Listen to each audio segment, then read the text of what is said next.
its administrative apparatus to suit the market economy in order to fully integrate it in ASEAN economic communities and regional economic cooperation with its partners. The success of this effort is reflected in the growth of Vietnam-ASEAN trade. Since then, ASEAN became the third largest export market for Vietnam, accounting for more than 10% of the country's total export, and the second largest supplier to the countries, accounting for 20% of nation's total exports. Through ASEAN, Vietnam integrated further with the global communities, and cooperation with ASEAN will always be an important pillar in Vietnam foreign policies. It means that Vietnam always, since becomes a member, Vietnam will consider ASEAN very important channel and platform for Vietnam to develop and to integrate, as well as to develop its foreign policy and its international cooperation with other countries and regions.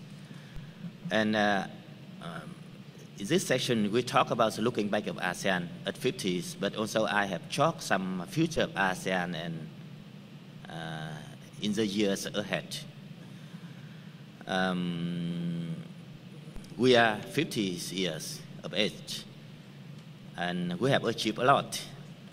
And the issues, the most question put forward from now is that how prospect ASEAN would go going forward, and what the recent challenge ASEAN may face in futures. And we know that, to be sure, the ASEAN is the communities and second most successful regional cooperation in the world after EU. That ASEAN will be that successful regional cooperation, and ASEAN will be economic dynamics regions. And after nearly 50 years of collective efforts promoting regional cooperation, ASEAN today is one of the most economically dynamic regions in the world, with tremendous potential for the futures. ASEAN is now the 7th largest world economy. By 2015, it is projected to become the 4th largest economy.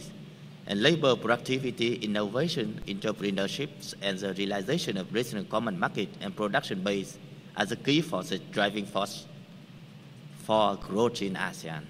That's very important for ASEAN to develop its economy. And according to data from the United Nations Population Divisions, ASEAN population will increase from 633 million in 2015 to more than 700 million in 2030, and 740 million in 2035. And it becomes the 3rd largest labor force in the world, after China and India. And also ASEAN, in 1940, ASEAN become there are about 70 million ASEAN households in the consuming class. It means that also it proves that ASEAN is very important market for consuming productive goods and the consumer region. And also ASEAN will be the region with social dynamics and political change. It means that social transformation as in ASEAN also have very rapid, and it change to democracy, human rights, and justice also is very important issues that ASEAN always want to sustain and to develop. And ASEAN also will be the center for many cooperation framework in Asia Pacific, and where the big power to replace their influence and need to find the balancing as that. It means that ASEAN very important, not only in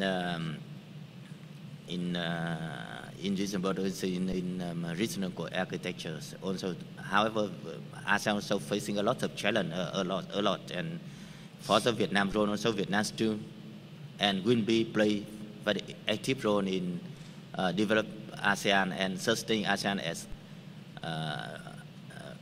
regional grouping, and play ASEAN in the role of central role of many architectures in Asia Pacific and the world.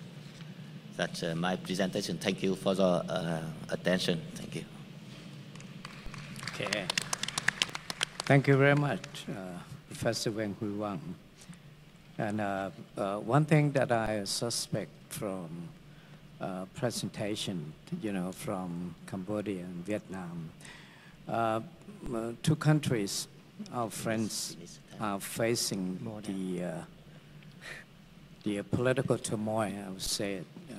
And Professor Weng Hui Wang mentioned 1975, means that 2518 in our country, means that the end of Vietnam War.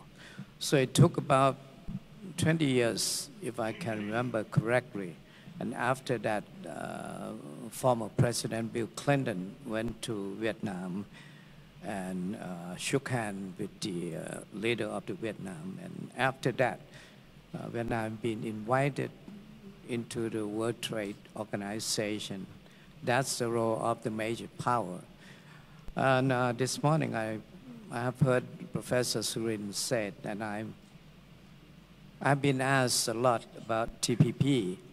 And after listening to Professor Surin Pisuwan, I think we don't care much about a major country at all, especially those who are involved with the economic sectors in our country. are still worried, but the figure from Professor Surin means that we, ASEAN and Asia, including Japan, India, and China, we can still survive. Don't have to worry much about it. And mentioned about the military base in our country, Sattahip, Udon, Korat, but Vietnam didn't mention much about it. So we might have a historical scar in our history, but now we tend to forget about it. We make a prosperity, and I think Vietnam now is a leading country which is moving forward for economic prosperity. This is sort about Vietnam. So I would like to move on to Myanmar. So we have Dr. Gogolan. Please welcome Dr. Gogolan. Thank you. Thank you, Chair. And very good morning, Sawasdee Krap. First of all, I would like to express my heartfelt thanks to Dr. Prapat and all the people from Thammasat University for giving me a chance to attend such a very interesting and important forums of the ASEAN 50 years, at 50s are looking back and moving forward. My title is the ASEAN's 50 years back, a SWOT analysis. Because I think an institute that are 50 years old needs to take a retrospect to make a SWOT analysis, strengths, weakness, opportunities, and threat for the way looking forward. So at this moment, if we look at two prominent international organizations in the world, that European Union and ASEAN, both are contemporary.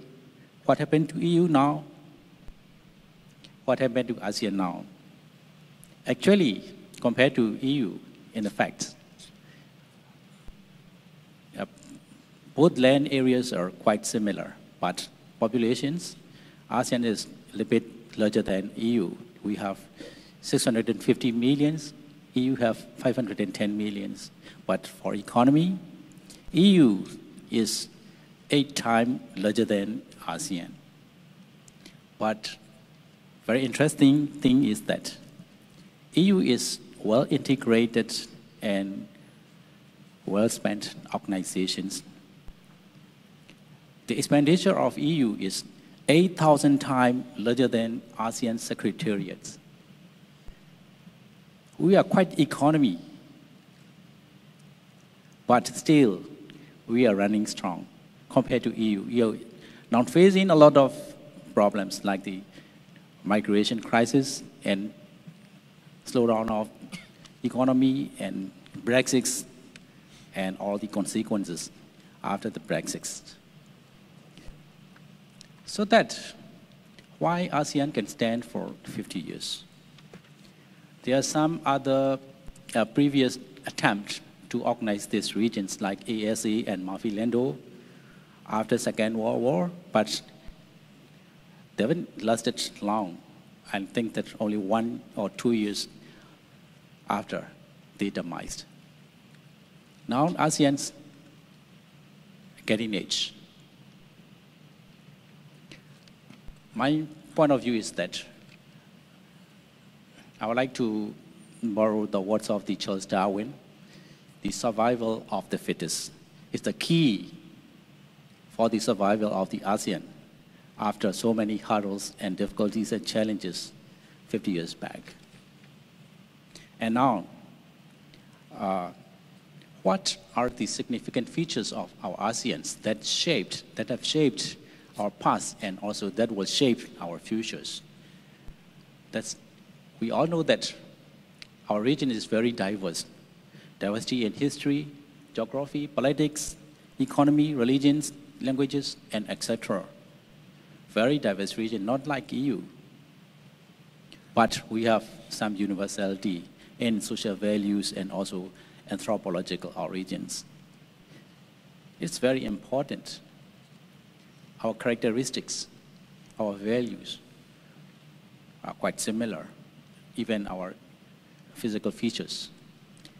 I would like to highlight very significant features of the ASEAN to be united. That's flexibility and tolerance. All the ASEAN peoples, the same character of the flexibility and tolerance. I would like to tell you one inside story.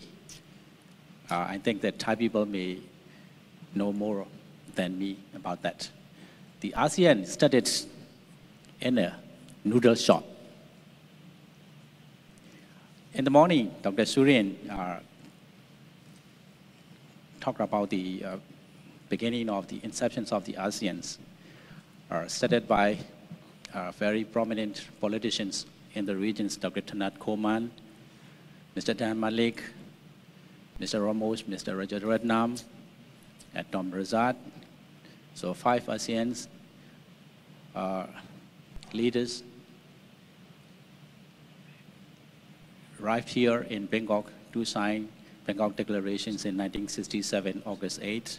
In the morning, Dr. Thanat Khoman brought his colleagues to the venue of celebrations. But on the road, he told his colleagues that there is a very famous noodle shop on the way, very delicious Thai food. Would you try it? So, okay, why not? All the leaders said and are having and chatting. And actually, as time is running out, reaching to sign the treaties. And the staff were quite nervous. They don't know what to do. They dare not to remind the leaders. But after, finally, Mr. Thanat told that, okay, there's no problems. All these signatories here, and have you had the documents along with you? Yes. Okay, bring it and sign the treaties in the noodle shop. That's inside stories. So afterwards, they proceeded to the Grand Palace for the official celebrations. That's the nature of ASEAN, the flexibility and the very pragmatic manners. And at the time, ASEAN to organize as an organization and institutes. The philosophy is that marry first, court later.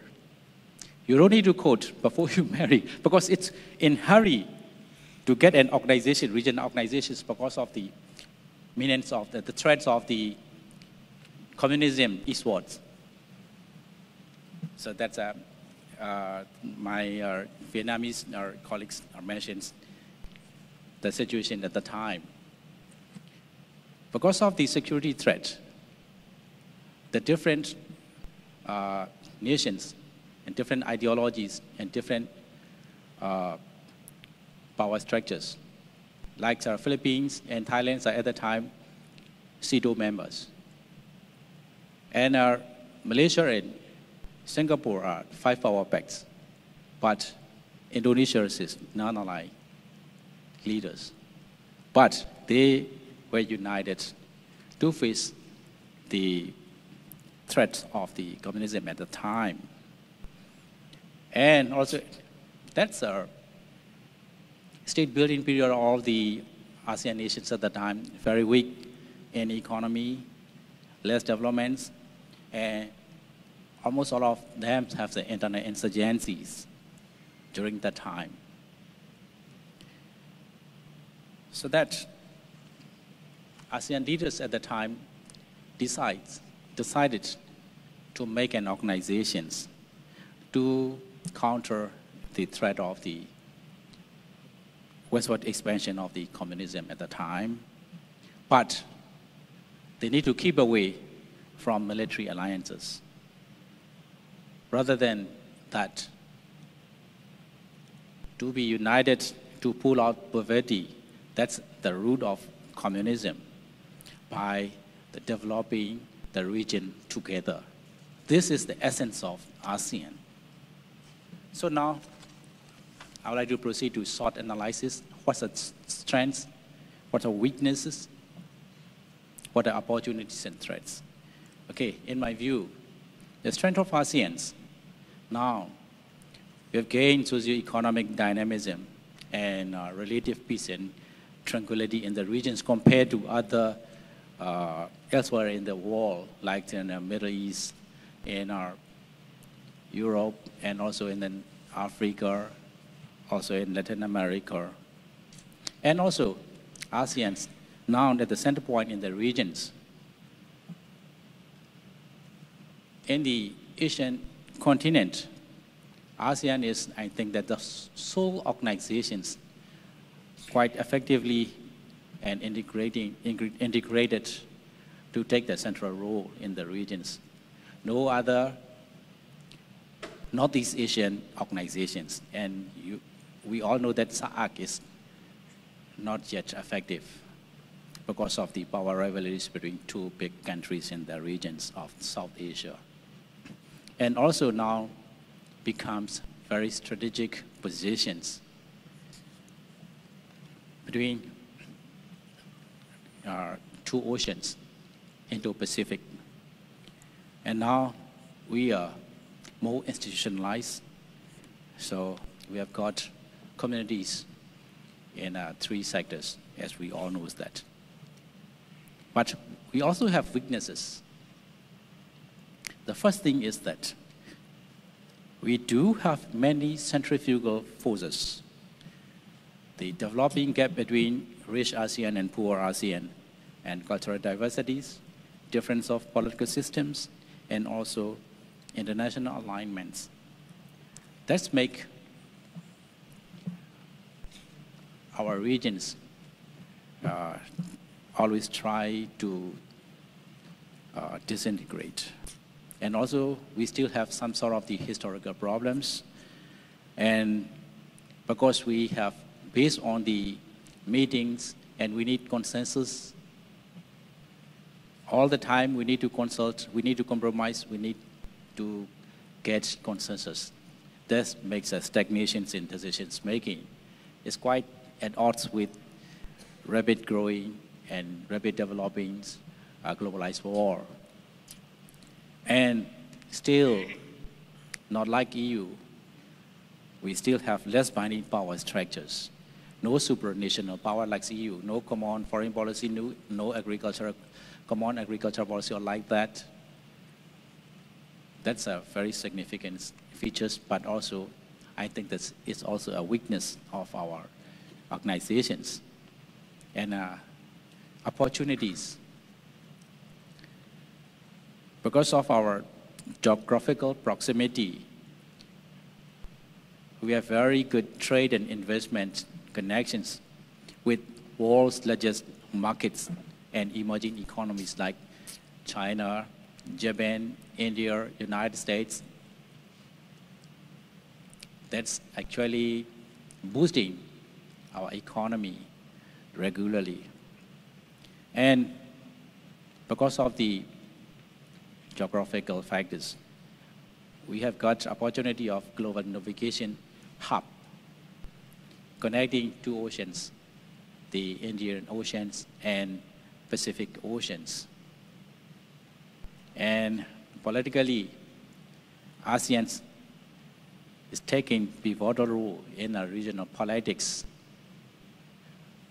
with so many mechanisms affiliated with ASEAN like ARF or EXPO Summit or Europe ASEAN Summit.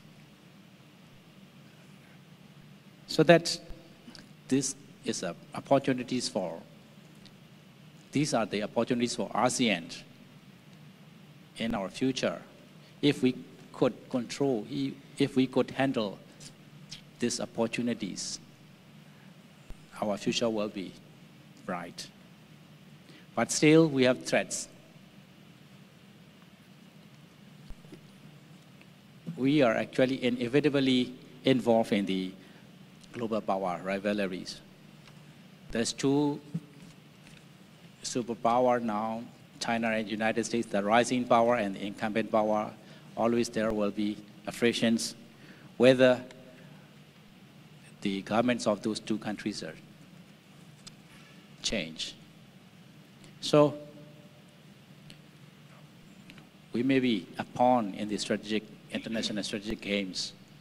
That's very important facts and a very important threats to ASEAN. And also, notwithstanding traditional security, we also have a huge menace of the non-traditional security issues like drug trafficking in persons, illegal migrations,